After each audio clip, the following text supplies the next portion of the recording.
इधर कुछ भी नहीं था मैम, इधर कुछ भी नहीं था, इधर खाकें उड़ती थी। इस तस्वीर से आपको आइडिया हो रहा होगा, इधर खाक उड़ती थी। हमने अपना खून दे के इसको आबाद किया है।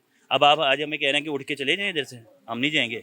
हमारी लाशें जाएंगी, हमारी कब्रें बनेंगी हमारी दुकानों पे, फिर हम जाएंगे इधर से। आप अपनी निशानी ग्वाल मंडी की रखना चाहते हैं, आप अपना कहते हैं कि हमारी ग्वाल मंडी की निशानी कायम रहे। मैं वहाँ पे पैदा हुआ हूँ, मैं ग्वाल मंडी का आज भी नाम लेते हैं। अब हुक्मरान होने के बावजूद अगर हम यहाँ से निकल गए, हमारी यहाँ बुलडोजर चल गए, हम वो किसको कहेंगे? यहाँ हमारे दादा थे, हमारे नाना थे, हमारे बाप थे, हमारे कारोबार करते थे। पहले हमें यहाँ पे दुकानें बना के दी जाएं, उसके बाद हम लोग ये दुकानों की चाबियाँ देंगे। अगर ऐसा ये नहीं करेंगे तो फिर ये दुकानों के अंदर हमारी कपड़े बना दें। ऐसा हो सकता है कि हमें यहाँ से निकाल कोई नहीं सकता। ये जब यहाँ पे कोई जलसा जुलूस होता था ना, यहाँ पे लाठी चार्ज होती थी, हम लोग इनको उठा के अपनी दुकानों में लेके आते थे, शटर बंद करते थे, इनको बचाते थे। नाज़रीन, लाहौर की एक मेन शराब पे हम इस वक्त मौजूद हैं। मेरे राइट साइड पे है नीला गुम्बद और बिल्कुल अकब में अगर देखें तो है किंग मेडिकल एडवर्ड कॉलेज और उसके बिल्कुल साथ जो है वो है अनारकली। अब ये एक मेन शराब जिसके चारों ही तरफ जो है नीले गुम्बद के चारों ही तरफ जो है नाजायज़ तजावज़ात और शॉप्स और साइकिल मार्केट भी है। और नाजायज़ तजावज़ात कह लें और उसके अलावा मार्केट कह लें कि मार्केट की वजह से जो है गाड़ियों की यहाँ पे एक लंबी कतार है। उसके अलावा रेडियो वाले, ठेलों वाले और उसके अलावा जो है यहाँ पे मार्केट के छोटे छोटे स्टॉल्स लगे हुए हैं। अब नीला गुम्बद जो है उसकी कह लें कि उसका जो हुस्न है वो मात पड़ चुका है, वो कहीं पीछे ही छुप के रह गया है। एक जानिब तो अनारकली है, साथ कॉलेज है और पीछे जो है वो नीला गुम्बद है। सीएम साहिबा ने बड़े इनिशिएटिव लिए कि लाहौर में नाजायज़ तजावज़ात का एक क्रैकडाउन चल रहा था, नाजायज़ तजावज़ात का एक खात्मा चल रहा था। अब अगर हम बात करें नीला गुम्बद की, तो नीला गुम्बद साइड की भी जो है जितनी नाजायज़ तजावज़ात हैं और जितनी भी दुकानें हैं, इन तमाम दुकानों को ख़त्म किया जा रहा है। यही नहीं बल्कि इनको नोटिस भी दिया जा रहा है, जिसकी वजह से ताजिर हज़रात जो हैं वो सड़कों पे निकले हैं, एहतजाज कर रहे हैं। अब इनके क्या मुतालबात हैं, आइए ज़रा ये इनसे जानते हैं। अस्सलाम वालेकुम। वालेकुम सलाम जी। एक जानिब जो है वो नाजायज़ तजावज़ात का खात्मा किया जा रहा है, दूसरी जानिब जो ताजिर हज़रात हैं उनको बड़ी मुश्किलात का सामना है। तो क्या कहेंगे इन तजावज़ात के बारे में और ताजिर हज़रात के बारे में? जी, मेरा ख्याल है कि ये पाकिस्तान में 1947 का अगर आप रिकॉर्ड निकाल के देखें तो ये जितनी भी दुकानें ये नाजायज़ बनी हैं, ये तजावज़ात, नाजायज़ तजावज़ात।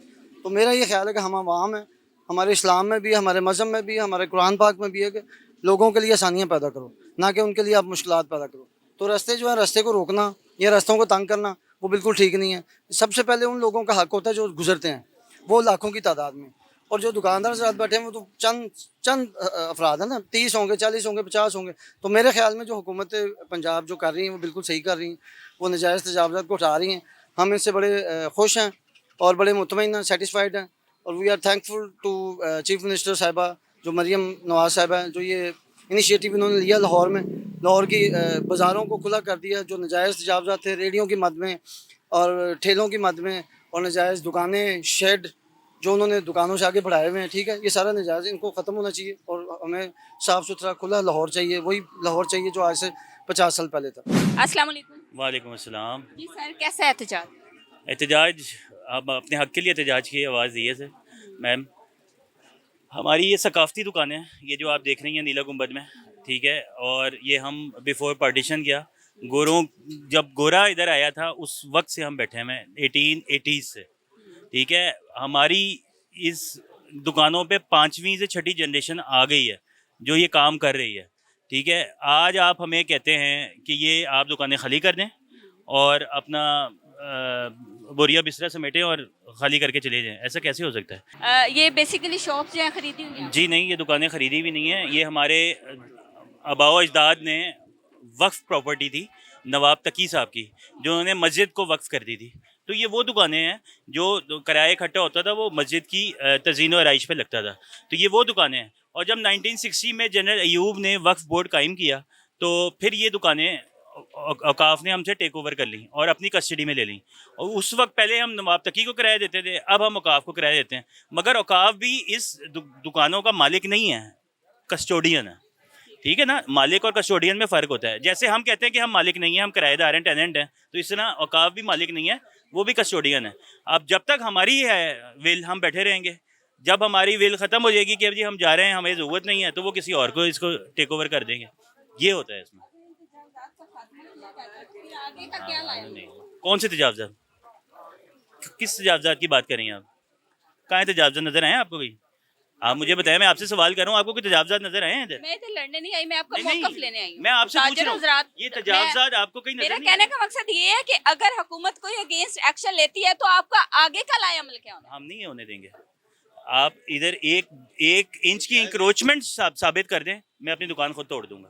हुकूमत को तोड़ने की ज़रूरत नहीं है। आप हमारी आवाज़ बन के आई हैं। मैं आपसे ये सवाल कर रहा हूँ कि आप मुझे बताएं, आप पूरी मार्केट घूमी, आपको कोई इंक्रोचमेंट नज़र आई? कोई दुकान बाहर नज़र आई? कोई शटर इधर के बजाय उधर नज़र आया आपको? सब एक जैसे लगे ना आपको? तो ये इंक्रोचमेंट नहीं है मैम, ये औकाफ की प्रॉपर्टी है और 1 इंच भी इंक्रोचमेंट नहीं है। टाइम पीरियड दिया हुआ है आपको? जी, उन्होंने हमें कहा है कि हम आपको ये सामने, ये आप ग्राउंड देख रही हैं छोटा सा, यहाँ एक प्लाजा बनाएंगे 3 स्टोरीज, वहाँ हम आपको मुंतकिल करेंगे, ठीक है? बेसमेंट बने, ऑल्टरनेट इसका जो है। मगर ये एक लॉलीपॉप है, जो हम जिस लॉलीपॉप हमने नहीं लेना, और हम अपनी प्रॉपर्टी आबाओ अजदाद की, जिसमें हमारे जज्बात जुड़े हैं, वो हम कभी भी खाली नहीं करेंगे। अगर आप कहती हैं तो मैं आपकी खिदमत में एक तस्वीर दिखाता हूँ 1890s की, जिससे आपको आइडिया हो जाएगा कि ये दुकान वैसी की वैसी हैं। ये दुकानें, ये देखें जी, ये सारी दुकानें हैं। ये ये नीला गुंबद है और इधर मस्जिद है। मस्जिद की तस्वीर नहीं है इसमें, मगर ये गुंबद की तस्वीर है। अब जी, अब्दुल रज़ाक शाह मकी रहमतुल्लाह अलैह, उनका मज़ार है, उसका गुंबद नीला है, उसे नीला गुंबद कहते हैं। मगर ये प्रॉपर्टी इनकी नहीं है, ये प्रॉपर्टी जामिया मस्जिद नीला गुंबद की है। ये 2 अलग चीज़ें हैं। एक है नीला गुंबद का मज़ार, एक होता है जामिया मस्जिद नीला गुंबद। तो जामिया मस्जिद नीला गुंबद की ये सारी वक्फ प्रॉपर्टी है, और वक्फ प्रॉपर्टी जो होती है वो गवर्नमेंट उसको टेक ओवर नहीं करती, क्योंकि वो उसकी मालिक नहीं होती। मौलाना नवाब तकी साहब इसके मालिक हैं। वो मैं आपको इसके डॉक्यूमेंट भी दिखा देता हूँ, कि अगर आप ये गौर से पढ़ना चाहें तो आप पढ़ सकती हैं कि maintenance of the following a waqf property which were dedicated by late Sheikh Mohammad Taqi of Delhi. यानी कि ये प्रॉपर्टी के वो डॉक्यूमेंट्स हैं जो औकाफ ने टेक ओवर किया था 1960 के अंदर, 16 मार्च 1960 के अंदर ये टेक ओवर औकाफ ने की थी, ठीक है? तो आप हमें इस तरह इस प्रॉपर्टी से बेदखल नहीं कर सकते, क्योंकि हम नाजायज़ नहीं बैठे, हम कब्ज़ा करके नहीं बैठे। हमारे आबाओ अजदाद ने, इधर कुछ भी नहीं था मैम, इधर कुछ भी नहीं था, इधर खाकें उड़ती थी। इस तस्वीर से आपको आइडिया हो रहा होगा, इधर खाक उड़ती थी। हमने अपना खून दे के इसको आबाद किया है। अब आप आज हमें कह रहे हैं कि उठ के चले जाएं इधर से, हम नहीं जाएंगे। हमारी लाशें जाएंगी, हमारी कब्रें बनेंगी हमारी दुकानों पे, फिर हम जाएंगे इधर से, अदरवाइज़ हम नहीं जा सकते। मैं हारून बोल रहा हूँ। नीला गुंबद मार्केट के अंदर शॉप है हमारी। हमारे आबाओ अजदाद से पहले की दादा अब्बू और मैं, इस टाइम मैं भी 60 साल का हो गया हूँ, और आगे हमारे जो 4थी नस्ल चलने लगी है, आगे बच्चों ने बैठना है। उसमें ये है कि हमारे दादा अब्बू यहाँ पे जो थे ना, माइग्रेट करके नहीं आए थे, वो पहले के इधर रिहायशी थे। वो वहाँ पे हमारी शॉप है, वहाँ पे वो कलकत्ता से साइकिलें मंगवा के, और उनका हिकमत की शॉप थी, वहाँ पे ला के वो सेल करते थे। तब की ये मार्केट, साइकिल मार्केट बहुत मशहूर है पाकिस्तान बनने से पहले की, और ये तारीखी मार्केट है। ये कोई ये नहीं है कि आज हमने उठा के दुकानें बना ली, किसी की जगह पे कब्जा कर लिया, जैसा इसराइल कब्जा कर रहा है, वो चीज़ नहीं की हमने। हम अपने बाओजदाद की प्रॉपर्टी पे बैठे हुए हैं, हम एक वक्फ प्रॉपर्टी पे बैठे हुए हैं, जिसकी इसकी जितनी भी वो किराया होता है, वो मस्जिद के इस्तेमाल में आता है, मस्जिद के इमाम वगैरह पे जाता है, सफाई पे जाता है। दूसरी बात ये कहना चाहता हूँ कि इतना ना जुल्म करें कि जो कि बर्दाश्त से बाहर हो जाए। सीएम साहब से रिक्वेस्ट ये है कि आपकी मेहरबानी इस पे रहम करें, नीला गुंबद पे रहम करें, और इस तरह आप जो करना चाह रहे हैं कि पुराना दौर लाना चाह रहे हैं, पुराने दौर में आप नहीं ला सकते, क्योंकि ये अल्लाह का कानून है। ना मैं अब 2 साल का बन सकता हूँ, ना आप 2 साल के बन सकते हैं। अल्लाह ताला ने एक सिस्टम बनाया है, जैसे जैसे बंदा बढ़ता है वैसे वैसे दुनिया भी बढ़ती है, वैसे वैसे जगह भी आबाद होती है। एक जगह से आप भाटी के अंदर थे, अब इसका मतलब यह है ना कि सारी दुनिया को तबाह कर दें। आप कहें जी दरवाज़ों के अंदर रहें, ये नामुमकिन बात मत करें। आपकी मेहरबानी है, हमारे बच्चे हैं, हमारी रोज़ी लगी है, हमारी यहाँ पे निशानियाँ हैं, दादा अब्बू की निशानी है, हमारे अब्बू की 2 फौत हो चुके हैं, उनकी निशानी है। आप अपनी निशानी ग्वाल मंडी की रखना चाहते हैं, आप अपना कहते हैं कि हमारी ग्वाल मंडी की निशानी कायम रहे। मैं वहाँ पे पैदा हुआ हूँ, मैं ग्वाल मंडी का आज भी नाम लेते हैं। अब हुक्मरान होने के बावजूद अगर हम यहाँ से निकल गए, हमारी यहाँ बुलडोजर चल गए, हम वो किसको कहेंगे? यहाँ हमारे दादा थे, हमारे नाना थे, हमारे बाप थे, हमारे कारोबार करते थे। और खुदारा ये देखे, आपको एक दफा हुकूमत से निकाला था, आपकी आंखों में आंसू आ गए थे और आप रो रहे थे, हम भी रो रहे थे। तब हम आपके नुमाइंदे थे कि क्यों निकाला आपको, आपके पास तब सब कुछ था, बेरोजगार नहीं थे, फिर भी आप रो पड़े। यकीन करें इस टाइम हमारे निकालेंगे तो हमारे बच्चे बेरोजगार हो जाएंगे, चोरियां करेंगे, किसी की जगह डकैती करेंगे। कोई भी उनको, मैं पैसे नहीं दूंगा उनको, 100 रुपया भी यहाँ से कमा के मेरे पास कुछ नहीं होगा, तो वो यकीन करे कोई दोस्त यार उसको 200 देगा, उसको ले जाएगा, उसको कहेगा और डकैती करने चलते हैं और चर्च पीते हैं। और इतने बच्चे कहाँ जाएंगे इन लोगों के? हम लोग तो है रो रहे हैं, और वो जो मरने वाले हैं, यकीन करो, जो रोज 200-500 कमा के लेके जाते हैं मुलाजिम लोग, उनका क्या कसूर है? उनका क्या कसूर है? हम यहाँ पे फलस्तीन के लिए कहते हैं, उनका क्या कसूर है? इसराइल उनको मार रहा है, आप तो हमें इसराइल से भी तरीकाकार से भी बदतर मार रहे हैं। उनके घर उजड़ गए, इस टाइम कब्जा हो गया, उनको लोग खाना दे रहे हैं, उनके आगे बच्चों को सारा कुछ फैसिलिटेट कर रहे हैं। हमें कौन ला के देगा फलस्तीन की जगह पे कि यार आपकी हमने दुकानें तोड़ दी है, ये लो भाई आके खाना ले लो, तुम्हारे पास खाना नहीं है, पानी नहीं है, भूखे हो, कहाँ से लेके आएगा? कौन हमें देगा?